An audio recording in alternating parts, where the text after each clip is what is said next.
বর্তমান সময়ের যে চ্যালেঞ্জ,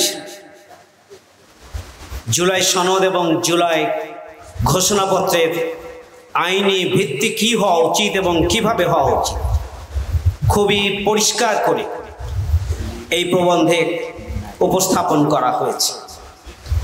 এই প্রবন্ধে আমি মনে করি এটার জন্য করণীয় কি সেই ব্যাপারেও দুটি নির্দেশনা এখানে দেওয়া হয়েছে। আমি সূচনায় অনুরোধ রাখতে চাই যে বর্তমান সরকার যদি তাদের ইন্টেলেকচুয়ালিটি দিয়ে, গবেষণা দিয়ে জুলাই ঘোষণাপত্র এবং জুলাই সনদকে আইনি ভিত্তি খুঁজে আপনারা না পান, তাহলে আমাদের আজকের এই পেপারটি আপনাদের জন্য যথেষ্ট। এটি আপনারা সংগ্রহ করুন, এটি নিয়ে স্টাডি সার্কেল করুন এবং জুলাই ঘোষণাপত্র এবং জুলাই সনদের আইনি ভিত্তি দেওয়ার কার্যকর পদক্ষেপ গ্রহণ করুন। 2 নম্বর কথা বলতে চাই, যেহেতু এটি একটি সেমিনার, জুলাই ঘোষণাপত্র কেন অসম্পূর্ণ এই বিষয়টি এই প্রবন্ধে আসা দরকার ছিল, এটার পর্যালোচনাটা আসা প্রয়োজন ছিল। 2 হচ্ছে জুলাই গণঅভ্যুত্থানকে আরো কার্যকরভাবে তুলে ধরার প্রয়োজন ছিল, আরো গভীরভাবে জুলাই গণঅভ্যুত্থানকে তুলে ধরার প্রয়োজন ছিল। 3 নম্বর হচ্ছে এখানে যে বক্তব্য দিয়ে শুরু করা হয়েছে, ইতিহাসের অন্যতম গুরুত্বপূর্ণ 2টি ঘটনা এখান থেকে বাদ পড়েছে।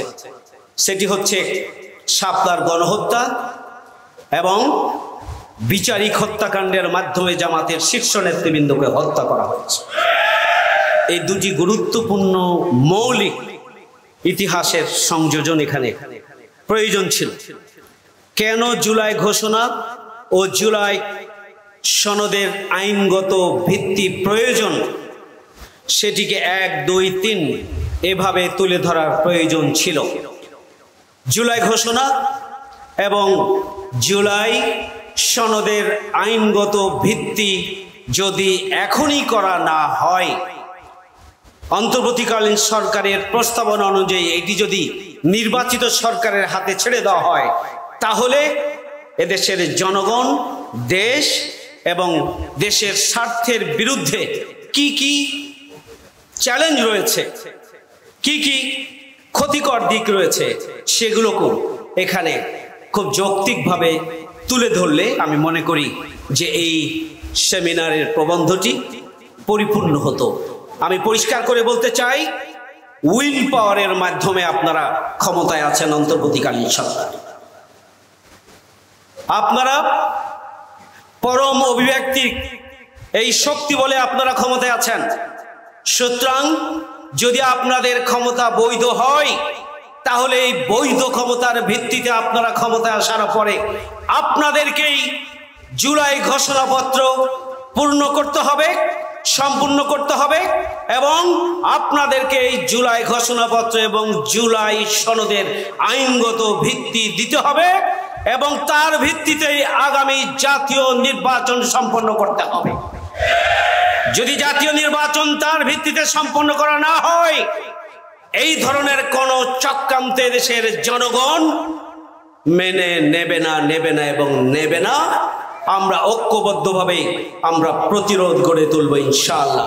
আমরা চাই রেফারেন্ডামের মাধ্যমে হোক, গণভোটের মাধ্যমে হোক, অথবা প্রেসিডেন্সিয়াল প্রক্লেমেশনের মাধ্যমে হোক, প্রেসিডেন্টের অধ্যাদেশের মাধ্যমে হোক, অবশ্যই এটার আইনগত ভিত্তি দিতে হবে, এটিকে বাস্তবায়ন করতে হবে এবং তার ভিত্তিতে নির্বাচন দিতে হবে। যারা চক্রান্ত এবং ষড়যন্ত্র করে তারা আগামী দিনের নির্বাচিত সরকারের হাতে এটিকে নিতে চায়, তাদের আমরা পরিষ্কার করে বলতে চাই, এদেশের জনগণ 24 জুলাইয়ের আগের জনগণ আর 24 জুলাইয়ের পরবর্তী জনগণ এক নয়। প্রয়োজন হলে আবারও জুলাই গণঅভ্যুত্থান সংগঠিত হবে এবং সকল চক্রান্ত ষড়যন্ত্রকে ভেদ করে দিয়ে নতুন বাংলাদেশ বিনির্মাণে জুলাই ঘোষণা এবং জুলাই সনদের আইনগত ভিত্তি নিশ্চিত করা হবে ইনশাআল্লাহ।